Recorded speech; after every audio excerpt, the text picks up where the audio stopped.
Good evening. Hello. I am going to get started. I'm a couple of minutes late, but I'm going to go ahead and get started because I have got a ton of ground to cover. So, if you come on a little bit later, or if you come on at another day at another time, I hope that you get something out of this message. This is a message that I'm glad to bring. It is a 2-hour teaching that I'm going to be doing on tonight and also on tomorrow, and that's 7 Central Time, 8 Eastern Time. And I am Sabrina Randle. This is Sabrina Randle Ministries. And again, this is a message or a lesson, shall I say, that I just am so excited to bring to you today. I've done a lot of studying on this particular message and just have been praying about it, just been praying to God about how to share it. And this is the way he led me to share it on Facebook Live. So I am glad to be here. And hopefully I will get some people to join me. My ministry was first. I was first doing the women's experience, and some of you know about that. You attended our conference in July, or maybe you've just been a part of this group page.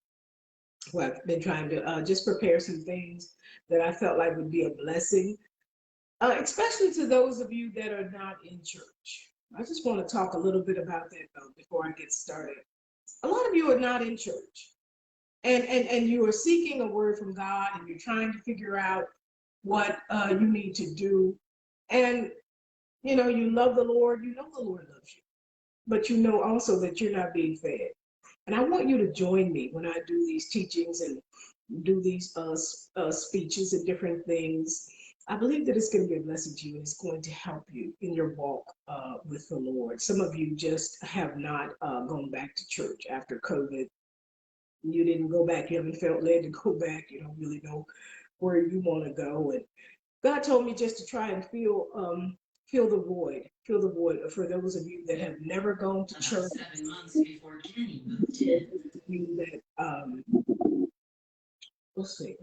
For those of you that have not joined a church, for those of you that have not gone back to church, as I said, God just wanted me to try to help and to fill that void.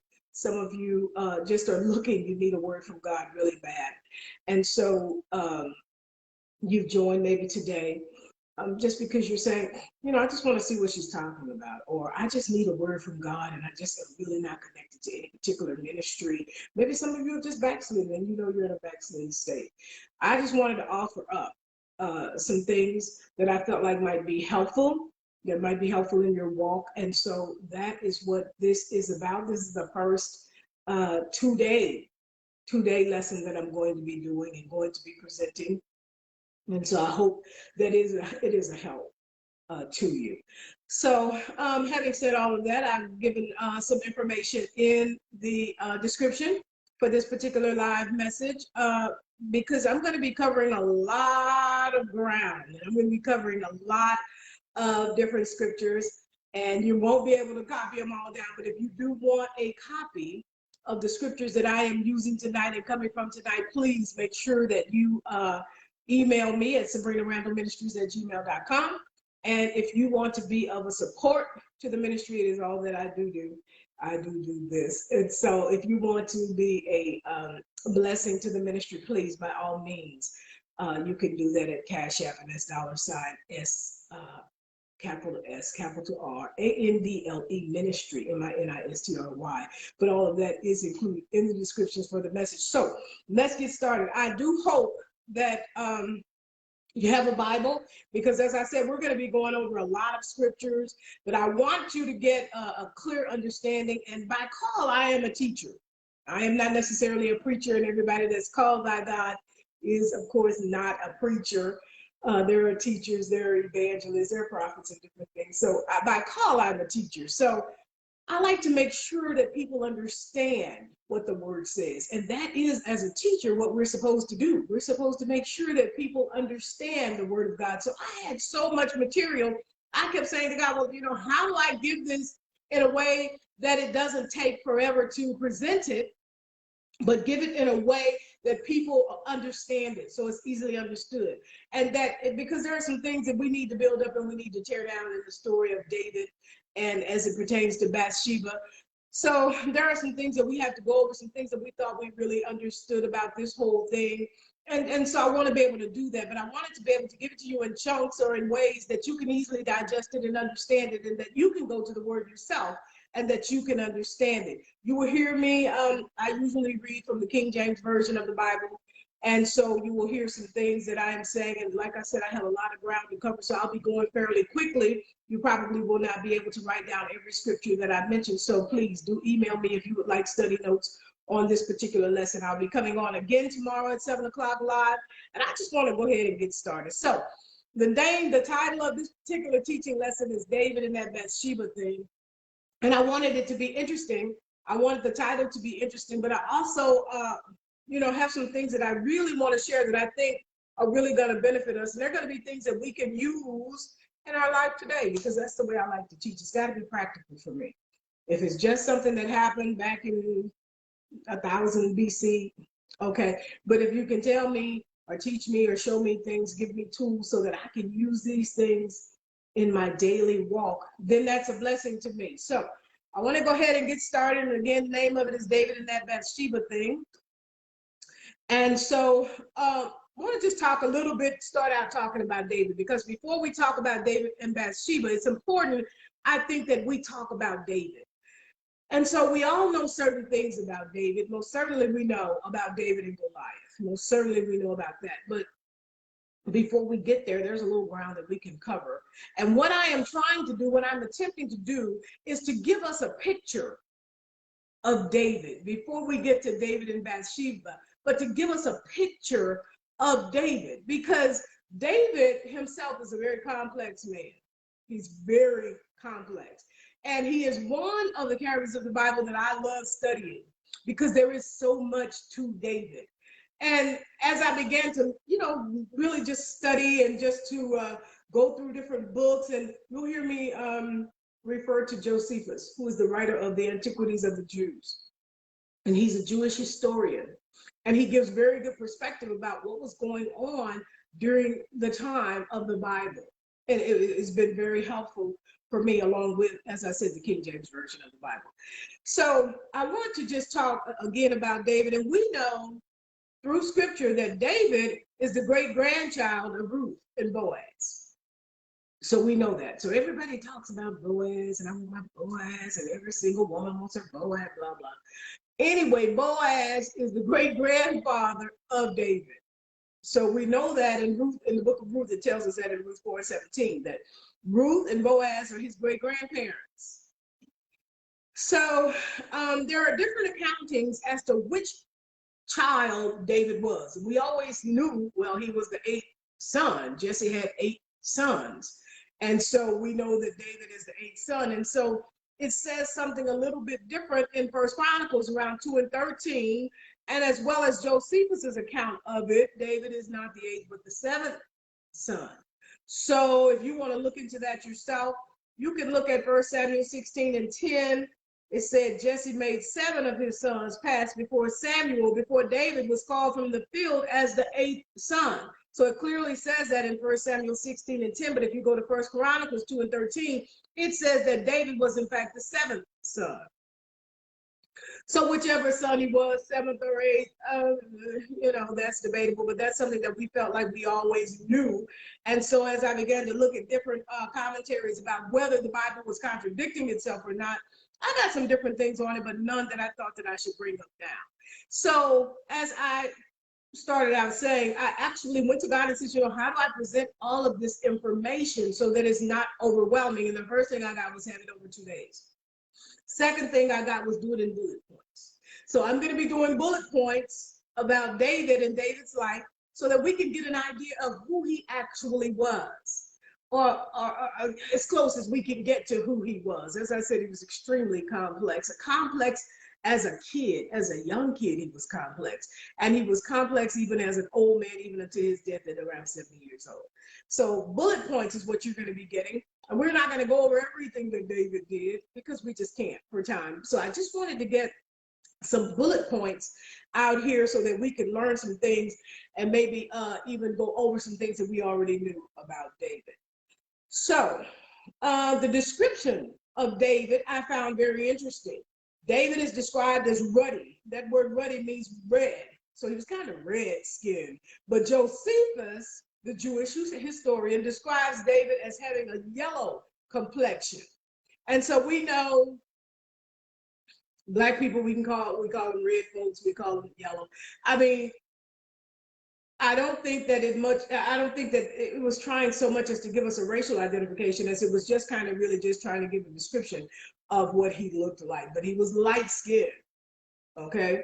But everybody that saw David described David as being beautiful or easy, easy on the eye. He was good looking. He was a good looking kid. So David is a good looking person, okay?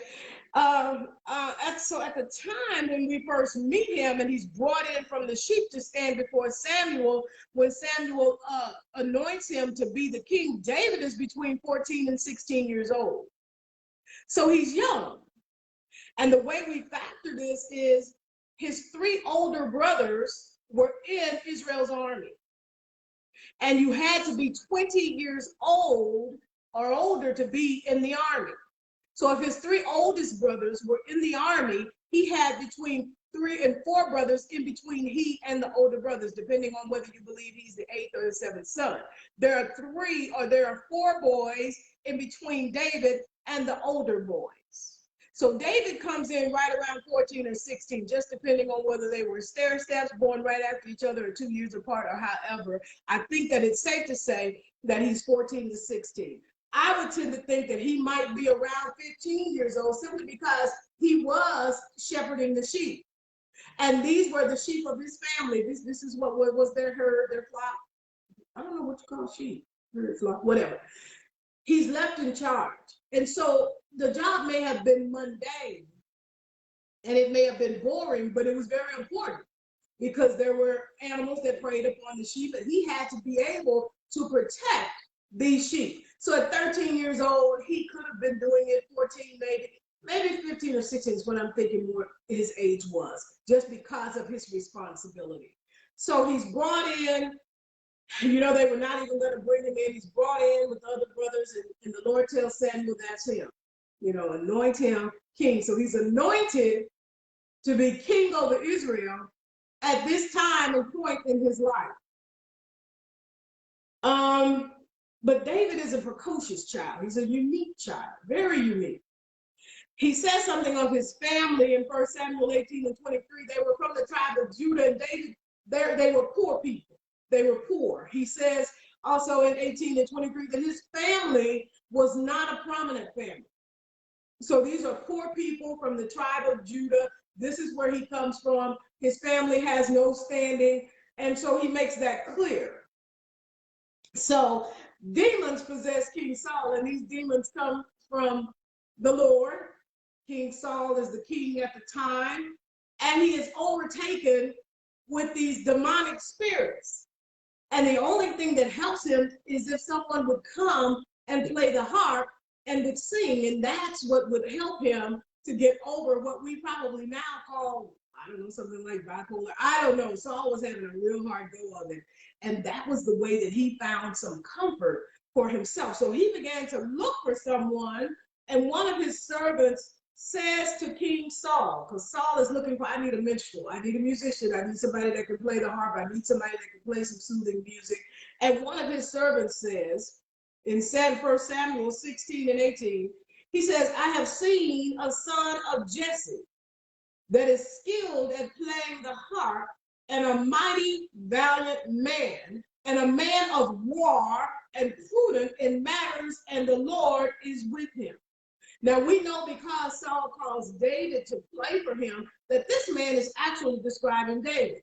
David is a child, but the man is saying he's a mighty valiant man and a man of war. He's saying this about a kid that's between 14 and 16. He's describing David as a man. I'm telling you, David is a unique kid. He's unique all around. Everything about him is different. And so this man describes to the king Jesse's son that is skillful at the harp, at playing the harp. So you have already, you begin to see the complexity of this kid. He is someone that is skilled at playing the harp. We know he is a songwriter and he worships God. God calls David a man after his own heart. So he is very much that. But he's also a warrior. He's described as a man of war. And we're going to find on down into his story where he begins to tell King Saul, I will fight Goliath because I have fought lions and bears. He's fearless. You do not see this in teens, most certainly not today. David has no fear, but God is with him. And they know that also when he's as a child, they know that. So Saul goes to war against the Philistines. But before he does that, David comes to the palace and begins to play for him. It works. He finds comfort. But when Saul looks at him, he instantly likes him. And so David has that going about him. People look at him, or he comes into their presence. Do you know anybody like them? Where you just see them and you're just glad to see them. You're just excited to see them. And so David could walk into a room and you know, Saul instantly liked him. He said, yeah, let him play. Come on, let him play. You know, let's go talk to his dad or whatever. And he can play. He can come in and play for me. And he did that and did that well. Okay, but we also realize that Saul has a son named Jonathan. And when Jonathan sees David, he likes David too. Saul has a daughter named Michal. When she sees him, she falls in love. People liked David. In all of his complexities, they liked him. But he still was a kid. So then Saul goes out to war. He goes out to war with the Philistines. David goes back for a while away from Saul, and he goes and he feeds the sheep again, and he tends to them again while they go out to the battlefield. 3 of his brothers are there, and we know that his dad sends David to the battlefield to take food to his brothers and to see how the battle is going. So we remember that part of the story. And so let's just talk a little bit now about what's going on actually with the war when he gets there. So he gets there to the battlefield, and the army of Israel is backed into a corner because Goliath is talking junk. He is mad, and he is saying, you know what? And for 40 days, he's had them backed up because nobody wants to go out and fight with Goliath. And we have to keep in mind, even as we go through this whole story, that we are not talking about planes, and we're not talking about tanks, and we're not talking about modern warfare. We're talking hand-to-hand combat. We're talking shields, and we're talking spears. We're talking about you're having to get really, really close to fight. You got to get close to somebody in order to stab them. So, but they had bows and arrows in that day. They did have some chariots and things of that nature, but we're not talking about modern warfare. And I think we have to keep that in mind as we discuss this story. So David is sent out by his father, go check on your brothers and here's some food for them. And when he gets there, he finds the army of Israel kind of cowered. And that includes King Saul. And for 40 days, they've been backed up this way. And we know that Goliath is described as a giant, and we have to get, I think, away from Vacation Bible School, and we have to get away from Sunday school, and we have to get away from seeing this giant that is so tall. Yes, he was big. And in all of my studying, I have found different thoughts about how tall Goliath actually was. So I have him at 7'8". I have him at 9 feet 9 inches and 11 feet. However it was, he was taller than most of the men from Israel. But he was not this giant like we tend to believe that he was. He wasn't like, you know. So I think that it's not wrong to believe that he, you know, was, I don't know, maybe 7 feet, 9 feet. He could have actually been in that day. We have had, of course, guys that played in the NBA in modern times. I mean, I think the tallest was 7 feet 7 inches. That is tall. To me, that would appear to be a giant. Me standing at 5'5", if I had to fight somebody that was 7 feet 7 inches, that would seem really tall. So I really want to get that in perspective. I really wanted to just talk a little bit about that, because sometimes we have the whole thing going, you know, where we were coloring pictures in Sunday school or whatever, and Goliath was this really, really, really big giant, but he was a big guy, and he had Israel afraid. And so if we move on, David shows up with the food for the brothers, and I just want you to kind of hear how it is that his oldest brother talks to him once he gets there with the food, and to see, just to get a report so that he could take back to his father, because David was not intending to fight per se. That wasn't what he was sent for. He was too young to be in Israel's army, but his father had sent him with food, because you have to imagine there's no chow hall, you know, they had to eat. And so he sends him there to get an idea too about what's going on in the war, come back and bring me a report. And when his older brother sees him, what he says, and I am paraphrasing, but what his older brother says is, "What are you doing here? You know, why are you down here? You just want to see what's happening." He said, "You're prideful, and you're mischievous, and you're nosy," is what he said about David. Now, this is his brother. And I believe that we have to understand, and we really have to entertain what the older brother says. You're mischievous, you're nosy, and you're prideful or something. And David really was. He really was. But the kid was so different. I mean, that's what his older brother greets him with. And David answers like a typical little brother. And again, I'm paraphrasing. David says to him, "What did I do this time?" You know, because obviously there's always something that he's into or that they're blaming him for being in. He says, "You know, why you got beef with me? What did I do?" Because he's saying, "I just came down here to bring some food," but actually, who's listening? He's trying to figure out, why are they in the hole? Why are they stuck there? What's going on? He wants to know. So after he and his older brother have their interaction, David pretty much is like, "Okay, well." So he turns around and he starts talking to some of the other soldiers. He said, "Okay, now exactly what's going on?" He's got to be the youngest person out there. He's not sure. He doesn't care about what his brother said. What's really going on?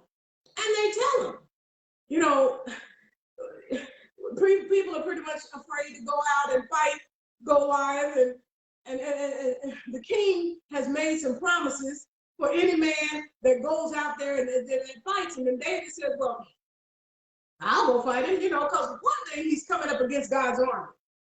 And I really don't appreciate that, because I love God. And him coming against us is him coming against my God. And so I am willing to go and teach him a lesson. I don't have a problem with it.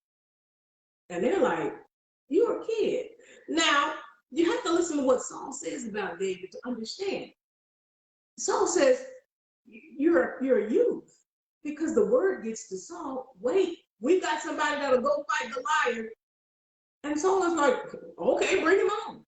And David wanted to know, he wanted to rehearse what he was going to get if he went out and fought and won. What am I going to get? You're going to get one of the king's daughters. Your family's not going to have to pay taxes. And I think he offered, King Saul offered the man that went out to fight Goliath, he offered him a piece of money as well. And David was thinking, okay, all right. And I know if I go on behalf of the Lord and fight him, I know that God's going to give me the strength to beat him. Okay, so they tell Saul, hey, King, look, we got somebody that's going to go and going to fight Goliath. And Saul looks and says, "Wait a minute, you're a youth. You know, you're a kid. You know, I know you, this man Goliath," they said in the description that I read of Goliath, not only was he tall, but he was muscular. He was big. He had armor that was so big and heavy, different men had to carry it. He was big, and he was bulky. He was tall and muscular. And Saul is looking at him thinking, this ain't gonna be good. Nevertheless, God be with you. And the bad part about it is Saul didn't even recognize him as being the kid that was in the palace playing the harp for him. Saul doesn't even realize who David is. He doesn't even know. But look, if you say you want to go fight this giant, please go ahead. You know, God bless you. You know, I send you out with my blessings. Hey, as a matter of fact, you can put my stuff on and carry my sword. And David puts it on, tries to walk around in it, and says, I didn't think about that. This doesn't feel good for me. I'm going to kill him like I killed everything else. And of course, he stands before Saul and says, I know I can do this. I, took a lamb out of the lion's mouth, took the lion by the beard, killed him. I killed a bear the same way. I'm not afraid. He's the boldest thing out there, the youngest thing out there, the boldest thing out there. Everybody else is cowering and scared. And he says, you know what? I can do this. Saul says, okay, go for it. So David takes off what Saul tries to give him, gives him back his sword, says, I can't work with this. I'm going to work with what I always work with, and that's this rag, and that's these rocks. So they start talking noise back to each other, back and forth to each other. And they do that in 1 Samuel 17, 43 through 47. You have this exchange between this kid and this giant. And they're talking noise. This is what I'm going to do to you. This is what I'm going to do to you. I mean, totally fearless this kid is. So he gets the rock. He goes to the power of the Lord, the strength of the Lord. He takes the rock, bam. Without the power of the Lord, the rock doesn't kill Goliath. And so we always kind of say, David hit him with the smooth stone that he got from the brook, and he did. But trust me, the power of the Lord was with David. And so when it hit him in his head, it knocked him down. It knocked him out. David runs, stands on top of Goliath, takes his sword. That's why I know Goliath doesn't look like we've seen in our coloring books, because if he's that big, David as a kid cannot handle his sword. David takes his sword and cuts his head off. Y'all, he's a teenager. Cutting people's heads off. They would do things like that. But that was something for a kid. And if you really stop and think about what it takes to cut somebody's head off, he stood there and cut his head off with his sword. So he gets the head, he takes the head back to Jerusalem, takes the sword back. And then when he does that, when he jumps on top of him, that kind of emboldens the army of Israel. They come out against the Philistines, beat them, whatever. They go back, and the women of the town are having a parade of sorts for the army that's coming back victorious. And the way Josephus tells it is that it was the married women that said, Saul has killed his thousands. And mind you, they've got tambourines, they're beating, they're singing, they're dancing, they're doing the whole thing, welcoming the guys back home. Okay? So you got to see this in your mind. They've got a parade going of sorts. Saul has killed his thousands. David, the virgins said back, the married women said, Saul has killed his thousands. And it was kind of like a call and response. And then the virgin, the younger women says, and David has killed his 10,000s. So they're just running, they're going around and singing, Saul has killed his thousands, David's killed his 10,000. And it just enrages Saul. Somebody that hid when it was time for him to be crowned king over Israel, somebody from the small tribe of Benjamin, somebody that's really got some serious issues. He is not a brave person because it is the king that leads the army out to war. And not only is the army scared of Goliath, the king is afraid as well, does not mind sending a child out to what he thought was going to be obliterated. He thinks his kid's going to be killed. And so he's cowardly. And then he does some other things throughout his reign that just proves he's got a problem with who he is. He's insecure. And so he's got this problem. He's got this issue. And by the time he hears these women exalting David over the king, it just enrages him. So he goes from loving the kid that kills the giant to looking, thinking, and he says, well, what's next? The way they're carrying on, I guess he'll have the kingdom next. So he begins to watch David. And it's not a good watch. Saul is upset. Let me get my notes here. It says from then on, Saul starts watching David. He feels he'll next have the kingdom, which he is right, though he does not know that Samuel has anointed David, but that's what he believes. So let's move to 1 Samuel 18, 10 and 11. Saul is having one of his episodes, and he wants David, I'm watching you, but I know I need you. So David's playing the harp and Saul is okay, but he is so messed up in his mind, he has a spear in his hand. And he throws the spear at David to try to kill him. And he does it twice, and God helps David to escape. But 1 Samuel 18:12 truly explains to us the reason Saul will try for years to kill David. He will chase him throughout the land. Saul was afraid of David because the Lord was with David and the Lord had left Saul. So here's the real reason, as we study David, why Saul was intent upon killing him. Saul was afraid of David because the Lord was with David and had departed from Saul. And Saul understood that when the Lord is with you, the Lord, men will fear you and they will respect you.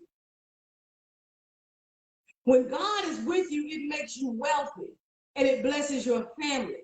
So Saul thoroughly understands the blessing of God. And he realizes now that it's on David and no longer on him. And he is afraid of David and intent upon killing him. Now, whether this makes sense to us or not, it made sense to him because he put a valiant effort forth to kill David. And he realized again that David had the blessing of God upon his life, and Saul no longer did.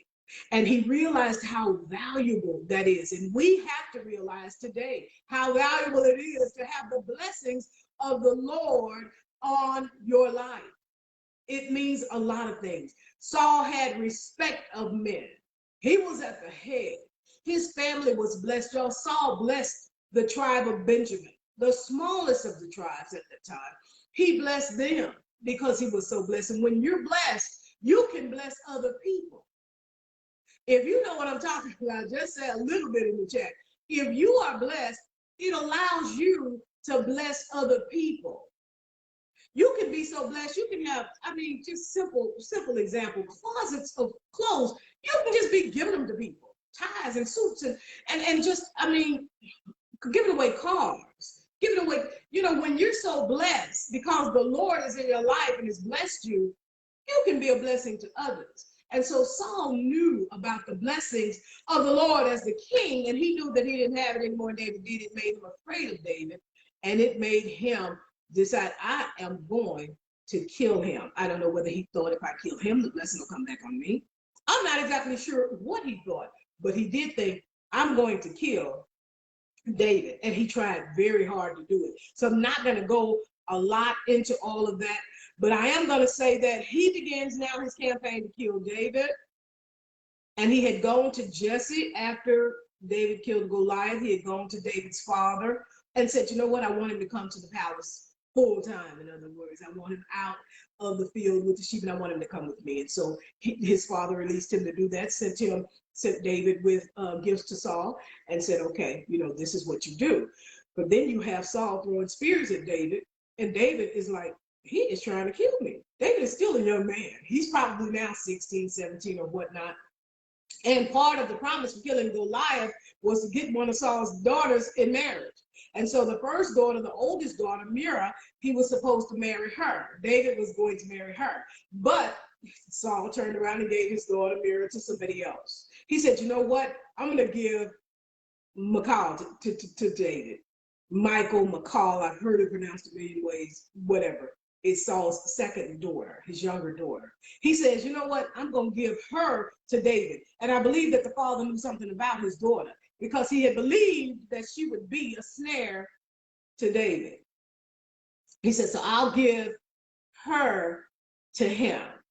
And so he works this plan. He goes with his servants. He says, go and tell David that I want him to marry my daughter. And David sends back to Saul and said, well, wait, I can't be the king's son-in-law. My family is not prominent. I can't do that. And he's like, Saul is like to his servants, yeah, go tell him it's okay. And David sends back and says, I don't have a dowry. We don't have the money to give you for your daughter's hand because we all know what a dowry is. And so Saul is like, no. Go tell him, no, you don't need a dowry. Tell him to give me 100 foreskins of the Philistines. And in Saul's mind, he says, if David goes and gets that close and brings me this back, which I don't believe he will, I think they're going to kill him. and that's going to work for me. I won't have to kill him. They'll kill him.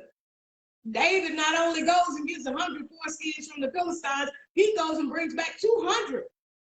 And Saul is like, get out of here. Are you serious? Gets her hand, marries the daughter. And Saul is like, okay, but I'm still going to kill him. So he goes to chasing him. From 1 Samuel chapter 19 through chapter 31 is Saul chasing David. You know, he chases him up, he chases him down. David can kill him, David doesn't. Saul keeps chasing David. And they go through this whole thing where Saul is just determined, I'm going to kill him. Saul's son, Jonathan, makes a league and a pact and a covenant with David, and they become friends. And he begins to feed David information about his father's goings and his doings as far as trying to kill him is concerned. The father gets mad at Jonathan and said, well, he says, in other words, I am paraphrasing, what are you doing?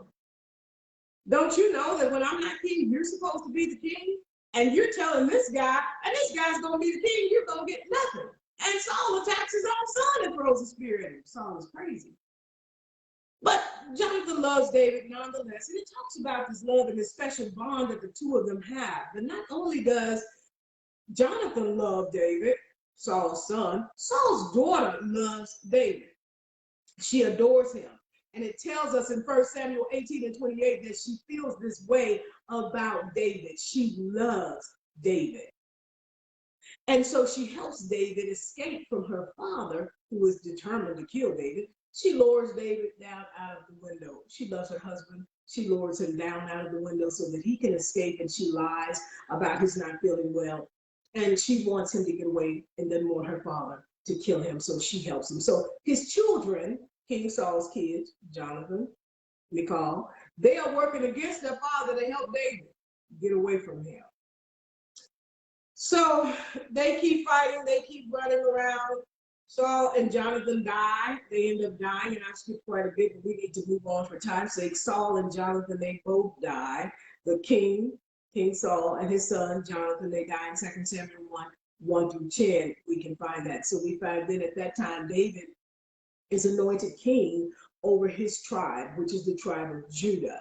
And Benjamin is included with that. So David is crowned king, but one of Saul's other sons is crowned the king of the rest of Israel. So David is not the king of the whole of Israel. Okay, and I have skipped a lot, but I've given you enough scripture where you can go and study this yourself. It's a great study. I'm telling you, I got a lot out of it.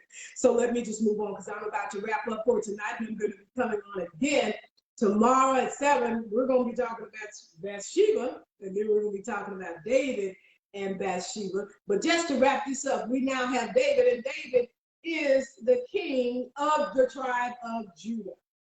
Okay, so some things happen, and the other kings or over the tribes of the kings over the various Israel's various tribes, that being Issachar, Dan, Gad, that being Simeon, they come together and they say to David, Israel is divided. So some of us have one king over here, and then you're over Judah. We want you to be the king of the whole of Israel. Okay? So we want one king of Israel, David, and we want you to be that king. And David says something that's so interesting to me. Every time I read this, it still throws me. David says, hey, he says, you know what? I will be king over the entire Israel, of the whole Israel. He said, I'll be the king. He said, but one thing has to first happen. You've got to bring me my wife, Michal, Saul's daughter that I married, my first wife, because by this time David has several wives and children. He says, but my first wife, I want you to bring her back to me. And I'm thinking, oh, that is so, until I found out what he says. He says, in other words, I got the foreskins of the Philistines for her. And I want her because I work for her. And what he basically said is she lied.